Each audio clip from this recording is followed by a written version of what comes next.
for number 1. You write number sign and then you put A, that is number 1. Yeah. A sign, B, that is number 2. Like that. So my dear viewers, when you have time next time, I'll come and take you through the journey of Braille. So you don't read using your eyes, and Braille work if you use your eyesight, then you'll in the end also it gets out to affect it, because the dynamics is you're supposed to use your index finger to read it. Even if it's at night, when power blacks out, actually the students become friends to those who can see. So then they're the ones now to take them through the notes and what, because for them they can read in case of any blackout. So then I was relocated to Kampala. From there, Uganda National Association of the Blind took me out, and they trained me in Braille, mobility and rehabilitation. You know, when you now lose your sight like that, everything you tend to forget, and but you don't forget how to put food in your mouth. That one, at least I did not forget. But then movement, you take a step, it's like you're stepping in a ditch. I know. You're stepping, my dear viewers. The most difficult thing on earth is to be blind, because the world is very beautiful. You can't be able to see. Please protect your eyesight like that. Yes, protect your eyes like nothing else. And if you have the chance to see, you see like you'll never have another chance to see again. Use your eyesight well. And so you're taking a step, but you don't know where you're stepping. You don't know what you're stepping on. That is what it means to be visually impaired or blind. So then I was taken under my white cane. Today someone came home. I should have come here with it, my dear viewer. White cane is an assistive device which we use for mobility. It's a mobility tool. When you hold it in your hand, it can direct you and tells you exactly whether there is a pothole ahead of you, an obstacle. So someone who has more needing than myself, because I know tomorrow I can buy one, but that I gave mine out to that person. Yes, just this morning. So then I was taken through mobility and rehabilitation, and then I had to accept myself that now I'm blind. So what do I do with myself? As a visually impaired, yes. What do I do? And then I also saw other people who are visually impaired and have made it in life. They were my role models, like Anguio Richard. He's now the commissioner representing persons with disability in the city council, in the city council. They're the ones who city council for the commissioner. He's the commissioner. The commissioners who are in charge of employment, service commission, is in the city service commission. Yes, is the service commissioner who is representing persons with disability. So I could see that these people have also made it. I said, now what do I do with myself? Do I just also sit in the house and stay, or I move on? So then I was taken to Igang SS. The mistress was like, my dear, I love you so much on first sight, but you don't know Braille. You go to a special school where you can learn better Braille. So then I was taken to St. Francis School for the Blind, that is Soroti, Madeira. And then I learned Braille and I joined formal education back. And from Madeira, Konya again attacked Madeira, who were chased away.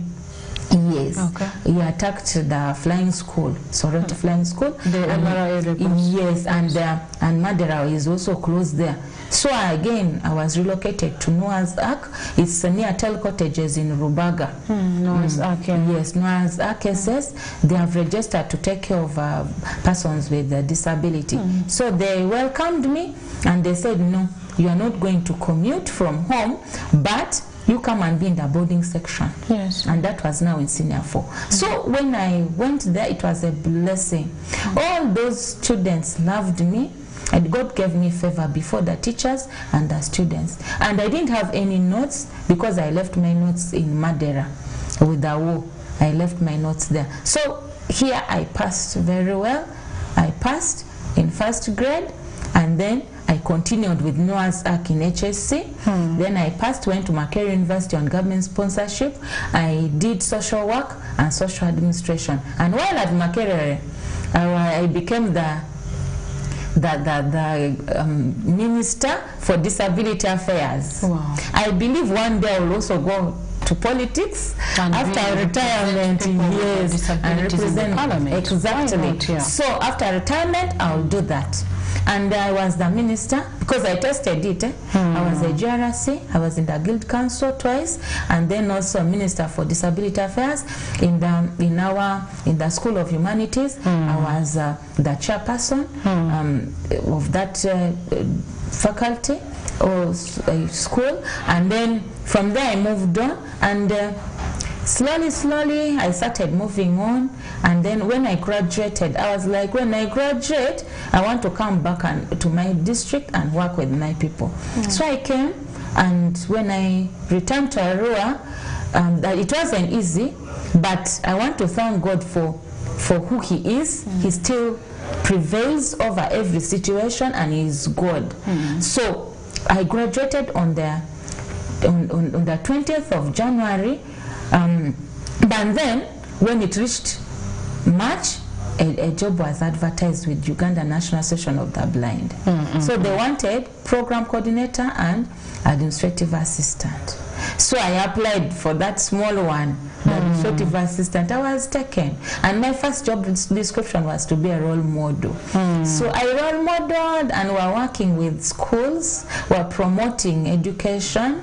I worked in Arua, Nedimoyo, Gululi, Randa Patch, eventually Kitgum and Pader were brought in, Koboko, and then plus the others. So then I moved on. In 2018, when I really saw, because 2017, I was like, persons with disability, I don't know how to really talk to them properly, because I still had the balances of depression. I could from time to time I could feel bad a bit when someone looks at me so much. I would feel bad, and then I said, no, there are some of these people who have newly gotten blind, and I don't know how to talk to them. And it prompted me to enroll for masters at UC, Uganda Christian University, Mukono campus. I used my salary to pay my tuition. And I completed, I graduated.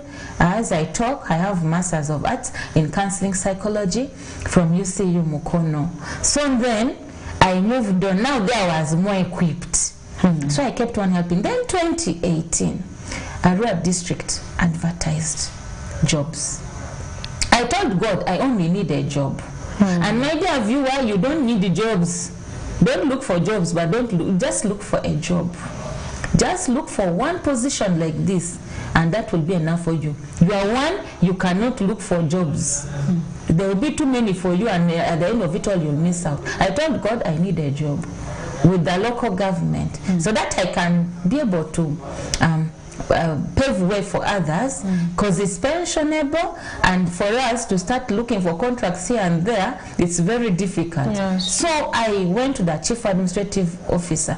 By that time it was Ochengel Ismail. I was like, Bwanakao, I'm visually impaired, but I have applied. So, and they are coming to give us aptitude test. So what do I do? Were you shortlisted by them? I was shortlisted, smart. Yeah. So then Ochengel was like, fine.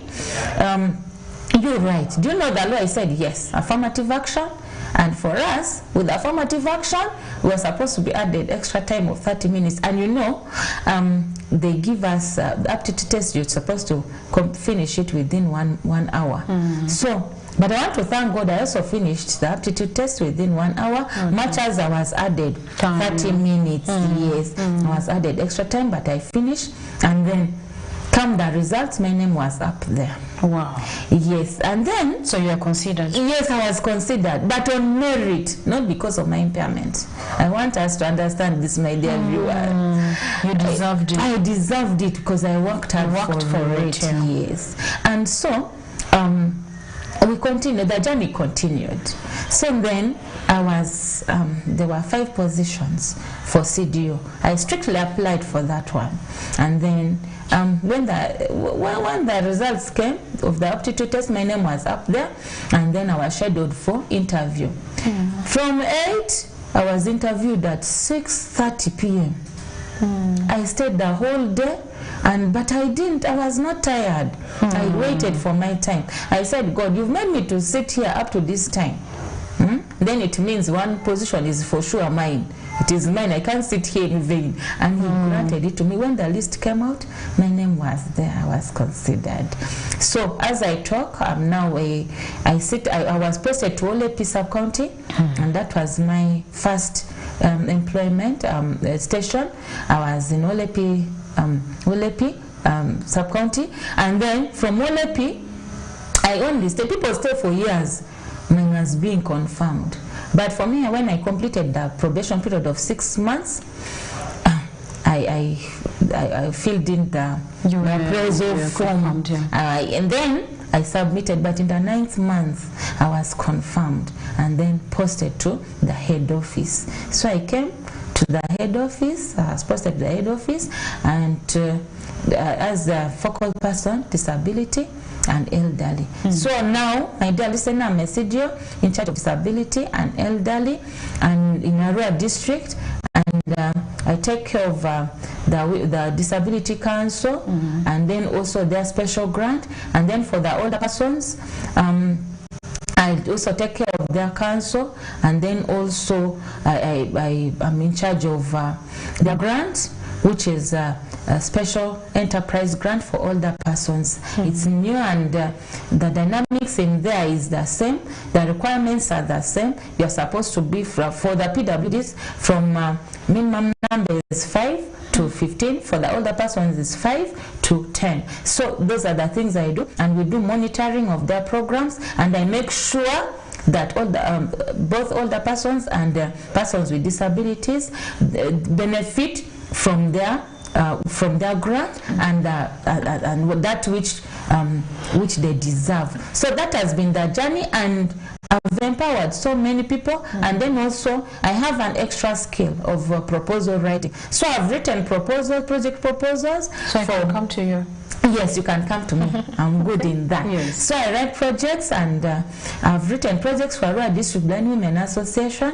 You know, for us, my dear viewers, for us as persons with disabilities, most times our parents neglect us so much when it comes to health issues. They don't tell us how to take care of ourselves, how to bathe, how to do certain things. You just, as you grow up, then you meet them along the way. And even sexuality education, they don't teach us. They fear to tell us some of those things. But as you go, if you again find someone who is good to you, you just find you've already indulged yourself in certain things. So you must, if you are watching me and listening to me too, please take care of persons with disabilities, especially the girls, and look after them well. Even the boys, don't neglect them, because at times they may not know how to shave, they may not know how to take care of themselves, how to bathe, how to brush their teeth, how to do certain things,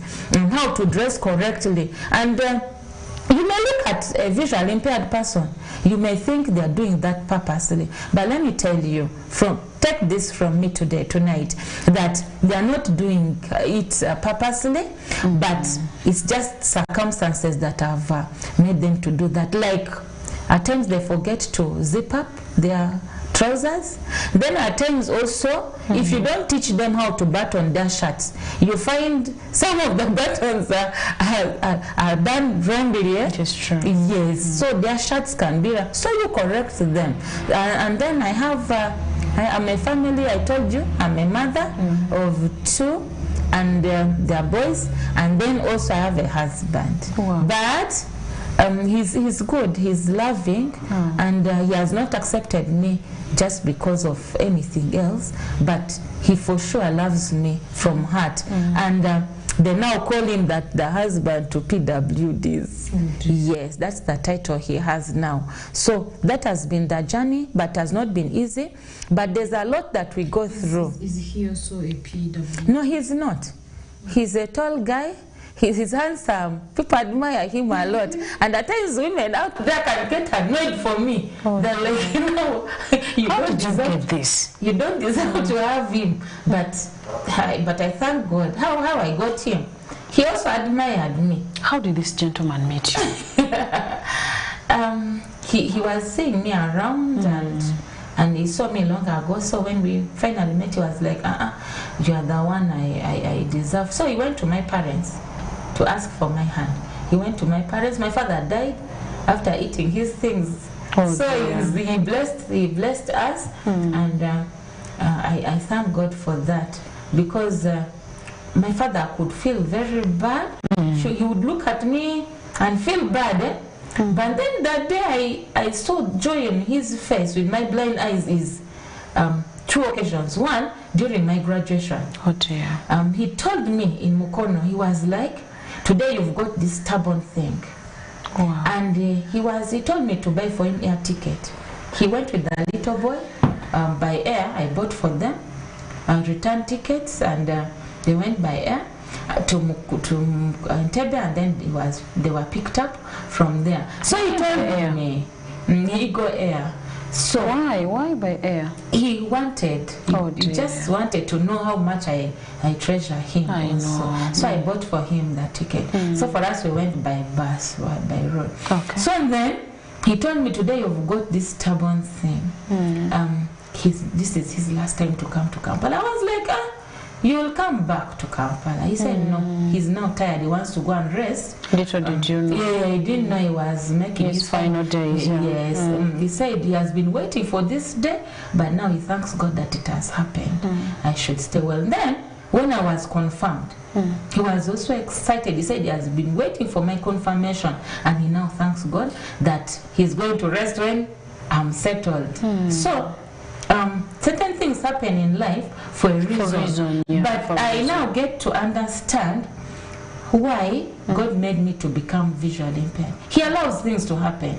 But now I have empowered so many girls, so many women with disabilities, even the ordinary woman I have empowered. If I know you are doing the empowerment, what difficulties have you been facing now? I'll call this industry. The difficulties, and how were you able to come out of these, these attacks? Talk of the stigma, the neglect, the denials and stuff. How were you able to face these things and come out of them? Even stronger and better. Yes, one thing is you must love yourself, and you must accept that you are who you are. Once you don't accept yourself, then it will always be a challenge for you to overcome the storms, the mountains, even the valleys that you go through. You will get lost in them, you will get drowned. But what helped me is I accepted that I'm visually impaired. Yes. In case any challenge comes my way, what I do and what I've done is I confront it, I speak to it. I'm like, get off my way in Jesus' name. And when I speak to that obstacle which is along my way, then you find the way is open and you're okay. But I want to tell my dear viewers like this, that really the journey has not been easy. You find that people have been talking that they buy jobs. But for me, I didn't have a good mother, I didn't have a good father, but I managed to get no connection. But I just had favor and I did my things correctly. So you should also learn this from me. Learn to do things the rightful way. You do it correctly and diligently. Don't look at your neighbor, but look at yourself. Have a focus. I had a focus as I moved the journey of employment, and also this journey of having a good self-esteem, a high one, a very high self-esteem. I also looked at myself. I'm like, I can make it. If the others can make but what about myself? And you need to take this from me. I'm visually impaired, but I don't fear anything. And I know I'm the best.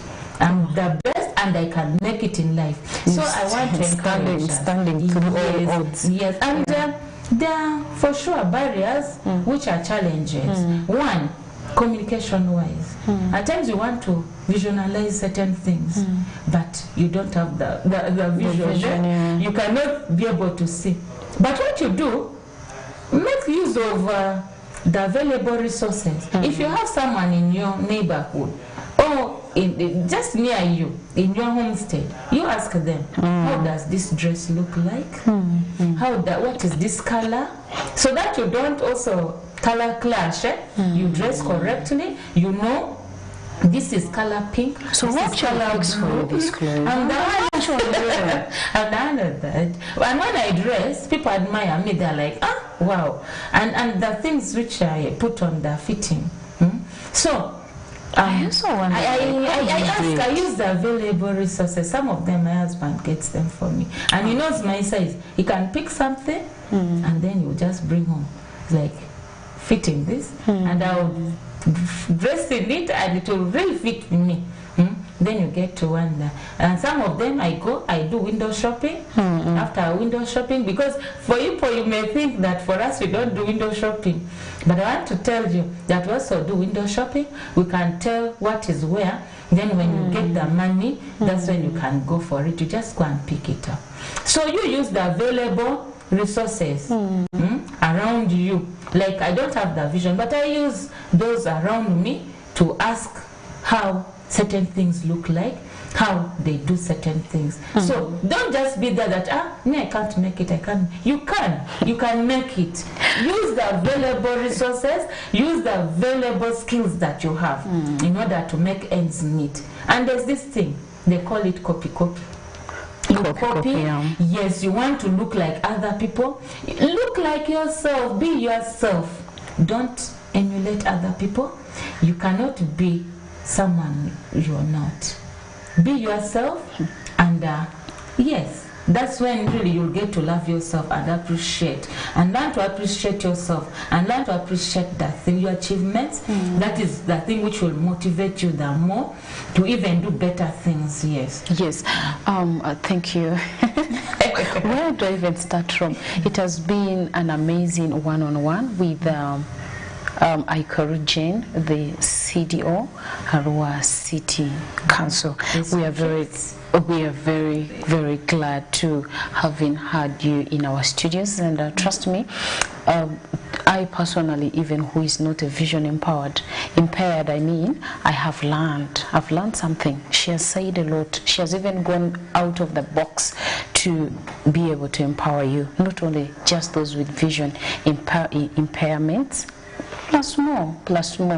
So we started this show from 8 p.m. and we are actually getting to the top of the hour, and we will have to sign out. But before we sign out, I think we'll be able to pick 2 callers just for today, because time is not on our side. And you hit us on the studio lines at 0773 462478. My name is Mina, and I'm giving the speaker back to her. Now, how have you empowered people through your, how should I say, through your hands? People, how do you think you've empowered the community? Because you're saying here you've empowered many. How have people learned from you? Thank you, my dear moderator and the viewer. Yes. How I've empowered people out there is, one, being a role model to the young ones. They want to be like me. They're like, for me, I want to be like Ikoru Jane Longo. I want to be like Ikoru Jane Longo. Then others come following me up. Then I've had talks with them. I address schools, those in the community. I told you I write projects. So when I've written projects, and there are women who didn't know that even some of them are married, and some of them, and you know, for us as women with disability in general, at times they say that they get to have My dear viewers, I'm going to say it as it is. They say they get to have sex by chance, not by choice. So as a result, majority of them are single mothers. Many of them are single mothers, and so they don't learn to take care of themselves. So I've organized those trainings whereby I've empowered them how to take care of themselves. Okay. The single mothers.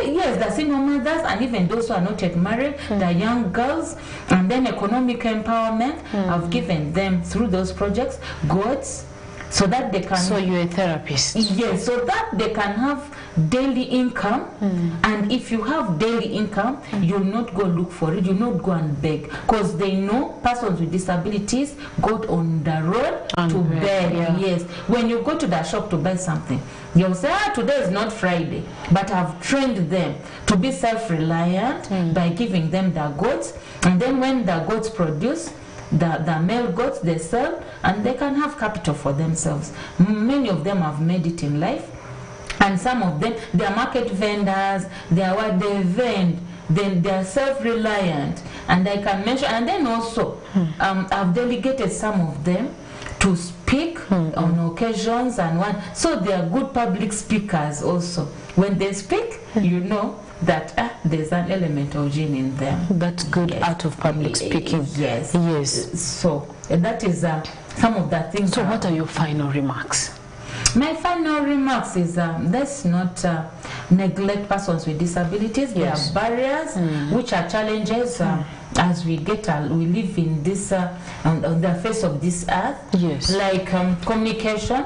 If you know that this person has got communication challenge, because there are invisible impairments, like those with mental health challenge, and then also those with hearing impairment. So the deaf, let's help them. Let's help persons with disability out. Disability, I want to say, is not contagious. Like vision impairment is not contagious. If you see them on the road, they may be getting lost, but for you will think that maybe that's the route they want to take. Please, you help them out. Help them cross the road, and this one goes to the road users, both pedestrians and the motorists. Please, let's use the roads carefully, because it's used inclusively, and persons with disabilities are part of the road users. And so to the community. Yes, to the community, let's help those persons with disabilities in our community. Let's help them in the neighborhood. Let's take them to school, because education is the only gift you can give a child with an impairment, because you can't go and start working as a house girl. This one here is overcalling. Let us first speak. Yes, you're live on Westnile TV. Hello? Yes, please. You are speaking with Yes, you're most welcome to the show. Yeah, very glad. Surya Machal is calling from Nataya district.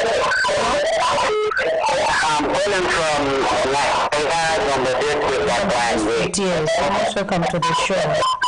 I'm so glad to get the program from Ayutoro. Yes. She has really encouraged me, the distant person, the person who can. I pray that we may continue to bring Ayukuro on the program. I think she is so educative to me personally, and to any other person if she gets in the program. It's okay. Thank you so much. May God bless Ayukuro so much. She's even listening to you. Okay. Thank you. Yes, please. You're live on Westnile TV. Hello? Yes, please. Yeah, good evening. Good evening. How are you? I'm alright. Thank you for the... Yes. You're talking to Dan from Tororo. Dan, you're welcome to the show. Yeah, I'm watching you live and clear. Thank you so much. How is Tororo? This one has gotten off. So the other caller was actually from Zumbo district, yes, and he was appreciating you that you have even empowered him much as he can see. You've really educated him a lot, and that was what he was telling us. Yes. So you've clearly demonstrated to us today that a disability is actually not inability. You can actually go beyond what the world thinks. So you are yet giving us your final remarks. Yes, in the community, I was just telling you, my dear viewers, that the best gift you can give a child with an impairment is education, because a child with disability cannot go and start doing work of house girl, house boy, but when you educate. Yes, Westnile TV. Yes. We have lost this one. Yes, there's a jam on the line. Yeah, very many. When you educate a child, then that's the best gift that you have given that child. That child will not stress you in future, and the child will be independent like myself. So I don't need anything. Second last caller. Yes. Hello. Yes, please. Yeah, this is Dan again from Toronto. Yes, Dan, we lost you earlier on, I think, network. Thank you for the program. Please, thank you too. What I would like to tell the listeners, they have to know that all the people with disabilities are also human beings. They have to care of them and they have to respect them as a human being.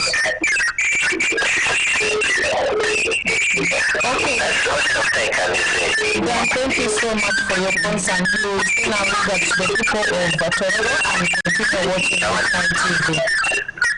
Thank you, Mother. Okay. Yes. Yes.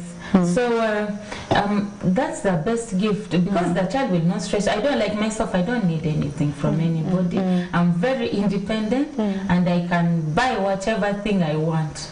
Yes. So and then also we can make it like in Arua district. I'm the best performing CDO. Yes, they don't follow me up, but I do my work very well, perfectly well. Yes, so I want to tell my dear viewers, let's not despair, and you be your neighbor's keeper. Be your neighbor's keeper. Watch out in the neighborhood. Whether there's a child who has been hidden in the house, a child with disability, and this child is not going to school, let all children go to school. And there's inclusive education now, and so Ministry of Education has pronounced herself that all schools should be inclusive. So the nearest school within your vicinity, take that child. Let your neighbor take that child, her child or his child, to that school nearer to your home. Yes, so that this child can get that education. Yes, we independent. Thank you. We have actually gotten to the top of the hour, but before we sign out, send your regards to 3 people. I want to send my regards to my sister. My big sister, she's called Lillian McCall. She's watching us. She's streaming live from the UK. Wow. Yes, she's streaming from the UK. That's so she's listening. And then to Jordan, and to my son Michael, to Moses, they're also watching. Please. And to everybody at home. Wow. Yes. Thank you so much. And with that, we have actually gotten to the end of the show. Thank you so very much. For those who started right from the beginning of the show till to this hour, I want to say thank you so very much. Please do continue watching Westnile TV, and this show will return again next week, same time, same program, with the same presenter. My name is Mina. Please do not walk away from your TV. Up next for you is the Real Talk with the Queen of Westnile, Ayot Lillian. Good evening. Have a blessed weekend.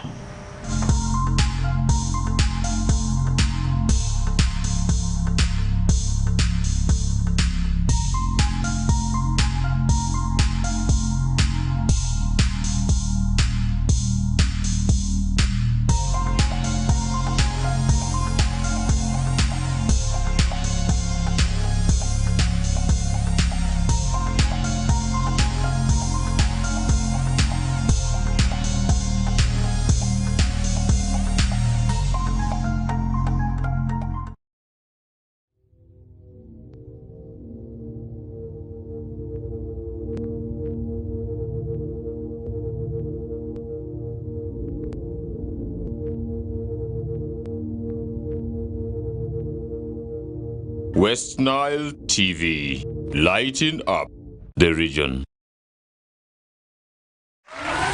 Miss Uganda 2023 finale. The wait is over. 470 contestants, 21 finalists, one big stage. Who will be the next beauty queen? The battle for the crown is on. This is the most beautiful showdown, the most unpredictable competition. Miss Uganda 2023 Grand Finale on March 18th.